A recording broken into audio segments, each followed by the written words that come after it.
আসসালামু আলাইকুম। আমি ডাক্তার মোহাম্মদ মহিউদ্দিন, ইউরোলজিস্ট এবং অ্যান্ডোল্যাপারোস্কোপিক সার্জন। আমি সহকারী অধ্যাপক হিসেবে কুমিল্লা মেডিকেল কলেজ হাসপাতালে কর্মরত আছি। প্রিয় দর্শক, আপনাদের সাথে ছোট্ট কিন্তু গুরুত্বপূর্ণ একটা বিষয় নিয়ে কথা বলবো। আমার পেশেন্টরা আমাকে অনেকেই প্রশ্ন করে থাকেন, কিডনির নালীর পাথর অপারেশন ছাড়া বের হয় কিনা। তো এই বিষয়টা নিয়ে আমি আজকে কথা বলবো। তো এই প্রশ্নের উত্তর হচ্ছে, পাথর বের হতে পারে। কিডনি অথবা কিডনির নালী, দ্যাট ইজ ইউরেটারের পাথর বের হতে পারে, কিন্তু সব ক্ষেত্রে না। তো এখন প্রশ্ন হচ্ছে যে কোন কোন ক্ষেত্রে পাথর বের হওয়ার সম্ভাবনা থাকে। তো পাথর বের হওয়ার বিষয়টা অনেকগুলো ফ্যাক্টরের উপর ডিপেন্ড করে। তার মধ্যে পাথরের সাইজ কেমন, এবং পাথরটা কিডনির নালীর কোন অংশে আছে, এবং পেশেন্টের ইউরেটারের ডায়ামিটার কেমন, এবং ইউরেটারের কোর্স কেমন, অর্থাৎ ইউরেটারের গতিবিধিটা কেমন। এই সবগুলো ফ্যাক্টরের উপর নির্ভর করে পাথর বের হওয়ার সম্ভাবনা কতটুকু।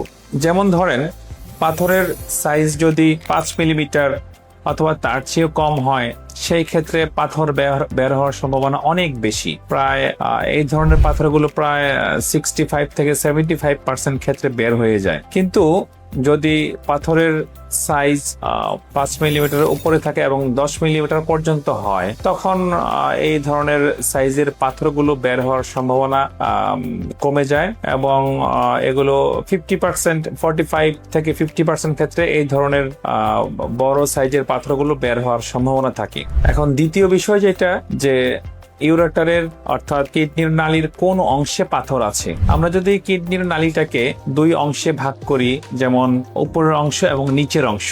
এখন উপরের অংশে যদি একটা পাথর থাকে, সেই পাথরটা বের হওয়ার জন্য তাকে অনেকটা পথ পাড়ি দিতে হয়, যার ফলে উপরের অংশে যদি কোনো পাথর থাকে, সেটা বের হওয়ার সম্ভাবনা কম, অর্থাৎ 20 থেকে 25% ক্ষেত্রে সেটা বের হয়।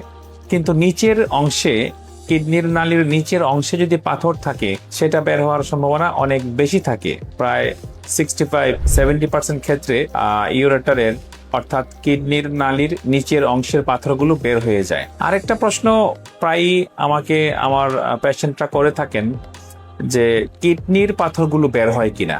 এতক্ষণ তো আমি বললাম কিডনির নালীর পাথর অর্থাৎ ইউরেটারের পাথর সম্পর্কে, এখন বলছি কিডনির পাথর বের হয় কিনা। তো কিডনির পাথরও বের হতে পারে, কিন্তু সেটাও অনেকগুলো কন্ডিশনের উপর নির্ভর করে। যেমন কিডনির একটা পাথর যদি কিডনির নিচে বসে থাকে, নিচে, সেই পাথরটা তো বের হওয়ার সম্ভাবনা কম। আবার পাথরটা যদি উপরের দিকে থাকে, কিডনির উপরের অংশে থাকে, ছোট হয়, সেটা বের হতে পারে, বের হওয়ার সম্ভাবনা থাকে। যদি কিডনির নালীর মুখে এসে আসতে পারে পাথরটা, তখন বের হতে পারে। তো যার ফলে অনেকগুলো ফ্যাক্টরের উপর ডিপেন্ড করে কিডনি অথবা কিডনির নালীর পাথর বের হওয়ার সম্ভাবনা কতটুকু অনেকগুলো বিষয়ের উপর নির্ভর করে। এক কথায় এটা বলা সম্ভব না যে কিডনির অথবা কিডনির নালীর এই পাথরটা বের হয়ে যাবে অথবা বের হবে না, এটা বলা কঠিন। তারপর আরেকটা প্রশ্ন আসে যে আমরা কোন কোন পেশেন্টকে আমরা কিডনির পাথর বের হওয়ার জন্য ট্রাই করব।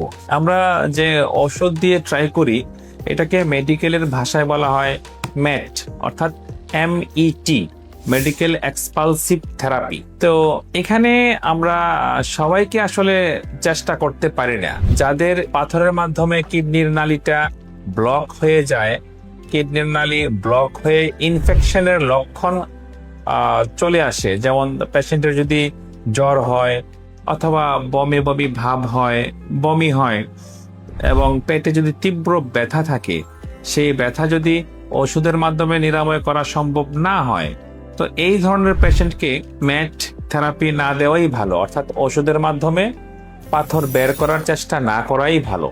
সেই ক্ষেত্রে অপারেশন করে নেওয়াটাই ভালো।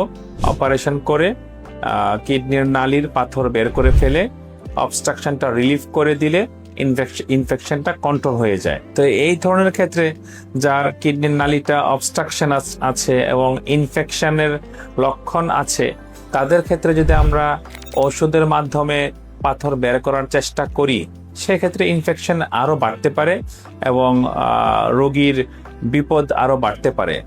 তো এই জন্য আমরা কোন পাথর বের হবে, কোন পাথর বের হবে না, এবং পাথর বের হওয়ার জন্য কোন ধরনের পেশেন্টকে আমরা সিলেক্ট করব, এটা বোঝার জন্য আপনারা অভিজ্ঞ ইউরোলজিস্টের পরামর্শ নেবেন। তো আজকে এ পর্যন্তই।